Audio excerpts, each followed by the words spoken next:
welcome to today's session. I'm C. Tobejane, and in today's session, we'll be looking at industrial electronics and 6 under the topic of RC circuit. Now, when we speak of an RC circuit, here we're speaking of a resistive capacitive circuit coupled to a main circuitry. Now, we've also looked at what is a resistive capacitive circuit. We've also looked at the characteristics of this circuit. Also, at the same time, looking at how a circuit will behave when this modification is included in that type of a circuit. In today's session, we'll be looking at how to calculate some few components or some few necessities that are required by this circuit. In today's example, we'll be looking at example 1.1 extracted from your TVET first textbook. The example reads as follows. A capacitor of 470 microfarads is connected in series with a 56 kilo ohm resistor across a 120 volt DC supply. Determine the following: the time constant of the circuit, the initial power dissipated in the resistor, the time taken for the capacitor voltage to rise to 10% of its initial voltage, the energy stored in the capacitor when fully charged, and lastly, the initial rate of change of the current. Now, we've already noted that an RC circuit, in order for us to calculate the time constant will be given as R times C. This would be 56,000 multiplied by 470 exponent negative 6. Remember, folks, always punch in your calculator. The first thing that you need to do when you enter the exam room is to reset your calculator so that it goes back to its original state. In this case, it minimizes the rate at which it will give you errors and precisely giving you accurate answers. Now, the time constant here is 26.32 seconds.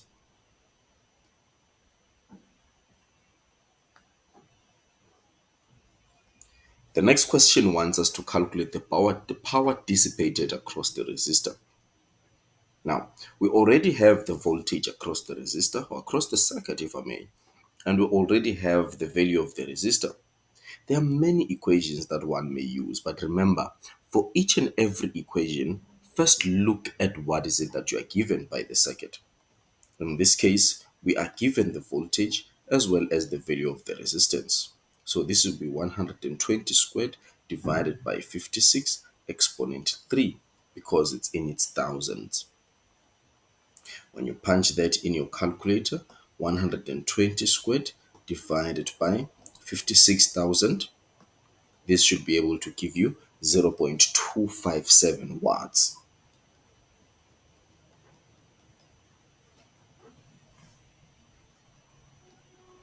The third question wants us to calculate the time taken for the capacitor voltage to rise to 10% of its initial voltage. Now, when we speak of 10% of its initial voltage, the first thing that would look at the power supplied. If you see the power supply, this means that the capacitor should charge up to the maximum value of the power supplied. And the maximum value of the power supplied is 120 volts. Now, what do? You can either multiply the 120 volts by 10% and get what is 10% of 120, or you could just simply use it in a defined equation. Just insert it in the equation and then multiply it as is.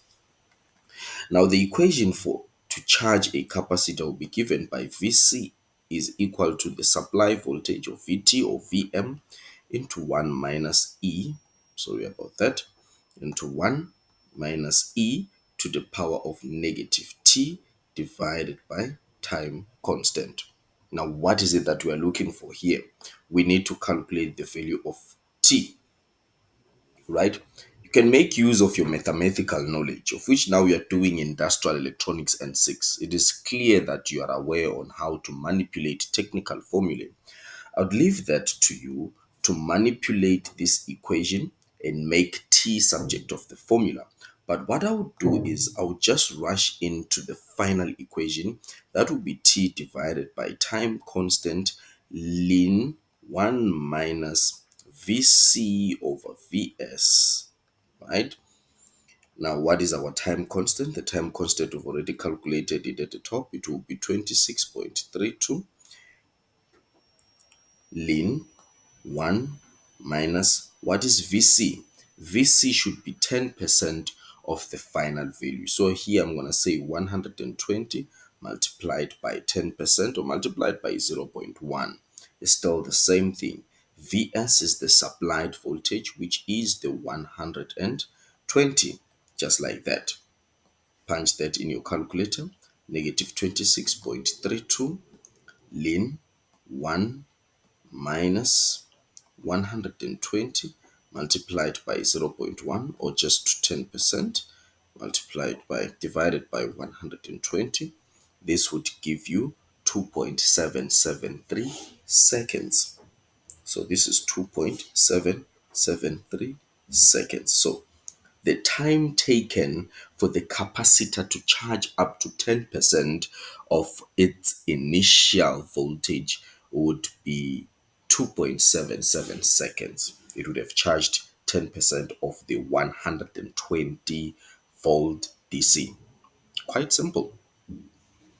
The next question, they want us to calculate the energy stored in the capacitor when it is fully charged. How much energy would be stored in the capacitor when it is fully charged? Remember, folks, we've already discussed this, that the energy would be given by 1 over 2 V squared C.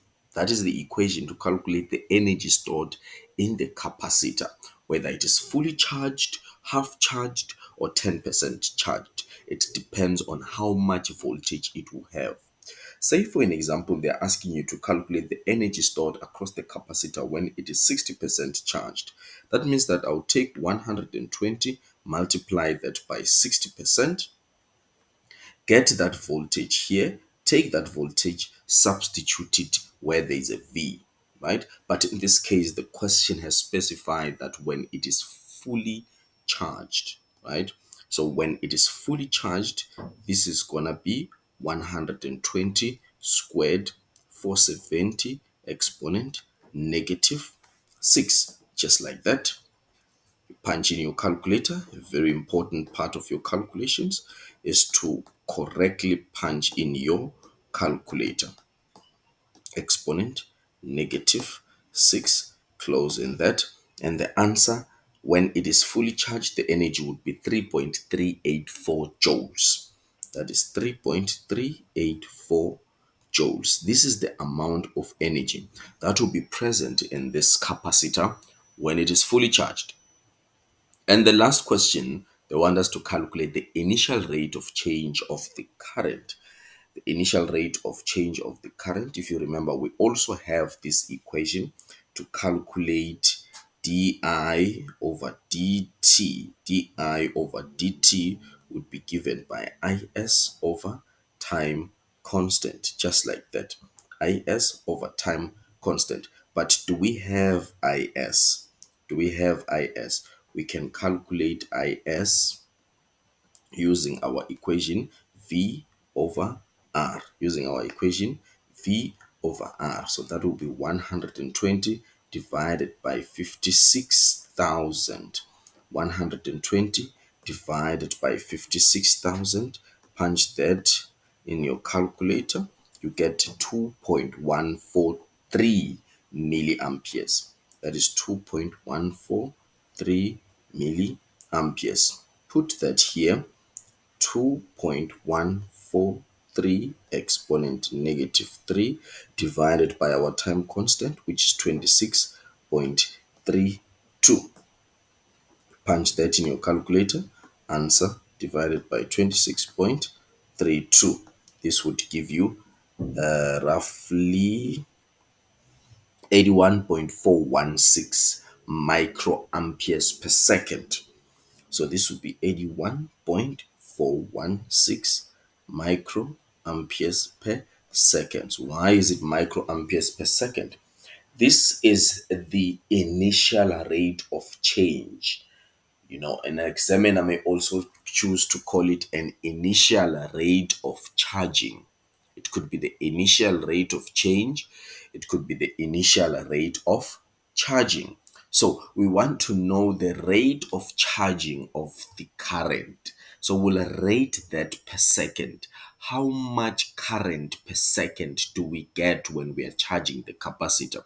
So in this case, we'll get 81.416. This should be 416 microamperes per second, right? For every second the capacitor is charging, we are getting 81.416 microseconds.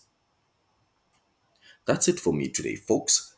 Let's hope that this session was exciting and informative for you. Hope to meet again next time for another exciting session of industrial electronics.